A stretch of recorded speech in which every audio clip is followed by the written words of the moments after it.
We're back at Disney. What?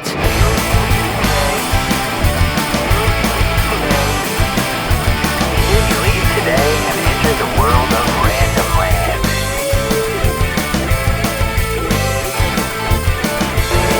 California Adventure. I don't come here too often, but when I do, I enjoy it. It's sort of like the little theme park that could. When it first opened, it wasn't that popular, but Disney has spent a lot of time and a lot of fantastic talent, energy, and money in patching the place up, and California Adventure is starting to become pretty fantastic. Don Draper? A lot has changed here in the short time that California Adventures has been open, and there's a lot that we could say about California Adventure, but since this is the first video here, I thought we'd just take a look around today. The first thing you see in California Adventure is the wonderful new Buena Vista Street. It's a look into the Los Angeles that Walt Disney found when he arrived with little more than the clothes on his back and a dream. The theming is fantastic. It really feels lived in.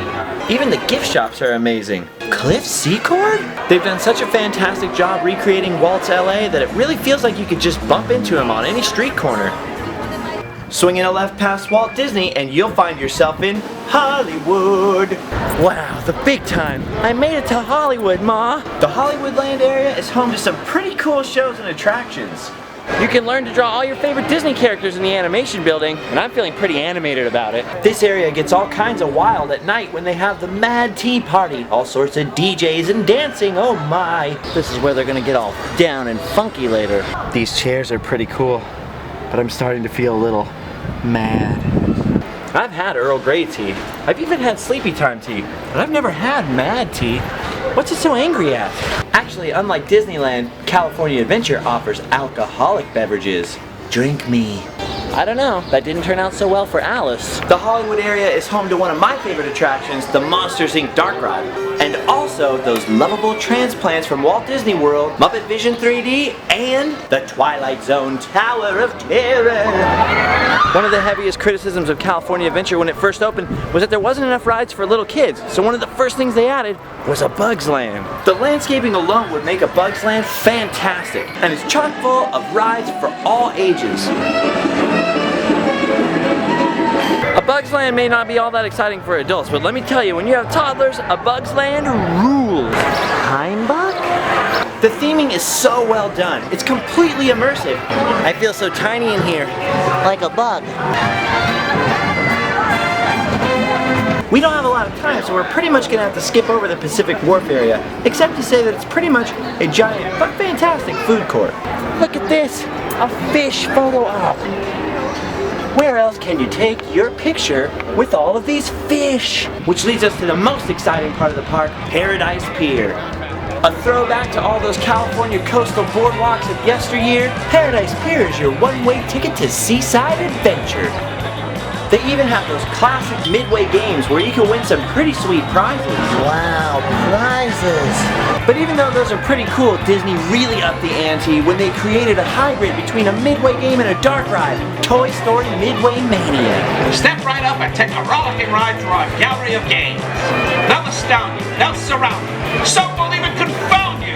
Our games will test your skill like nothing else ever will. It's one of the most popular attractions in either park. It's pretty fantastic. But of course, if we're going to talk about rides, there's no way we can miss California Screaming. It's the fastest ride at the Disneyland Resort and the only one to take riders upside down. And let's not forget about that other skyline dominator, Mickey's Fun Wheel. It's 160 feet tall and it even goes underwater. Kinda. Paradise Pier also features the Silly Symphony Swings. That makes me dizzy.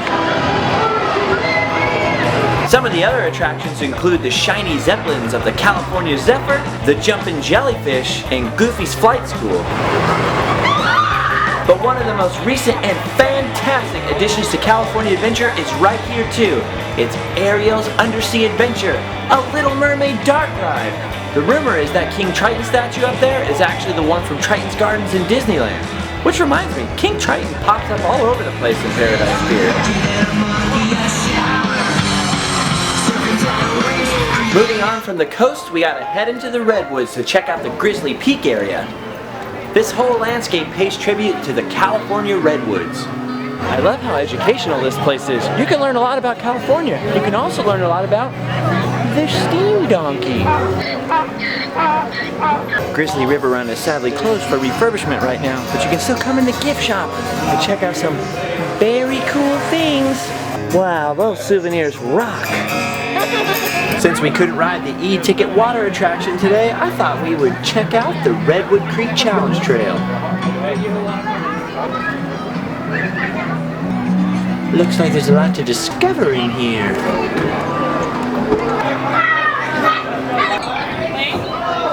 This area is actually really awesome for kids. It's kind of like another Tom Sawyer's Island. They can just run around and sort of free-form play and do whatever they want, climb on rocks, rope bridges, slides.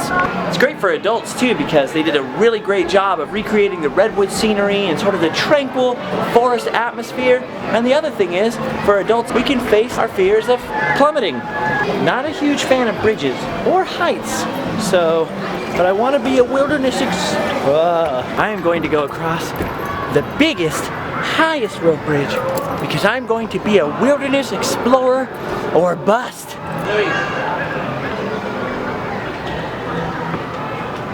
It's not that I'm afraid of being up high. It's that I'm afraid of falling from up high. Words cannot express the terror. Yeah. Oh, I did it! I am a brave, proud wilderness explorer. That's enough redwoods, let's move on. Circling back towards the entrance of the park, we've got Condor Flats. There's only really one attraction here, but it's pretty fantastic and very popular. Of course I'm talking about soaring over California. Pun. That's almost the entire park, but we've saved the best for last. DCA is still a work in progress, but Disney created a new standard with Cars Land. Anyone who's seen the movie will recognize how perfectly the atmosphere has been recreated. I have never seen anything like this before. Cars Land is truly a masterpiece, and in addition to all the amazing theming, they added quite a few amazing attractions. When you reach the end of Cars Land, you reach the Radiator Springs Racers. This might be the most popular ride Disney has ever built. It's the perfect cross between a dark ride and a thrill attraction. We're definitely gonna have to come back and take a closer look at this one.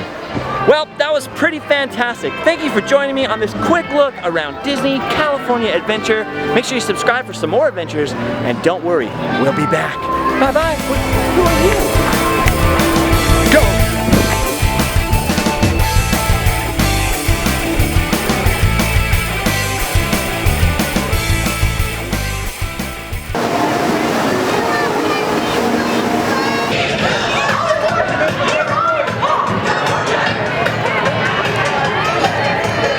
Incredible!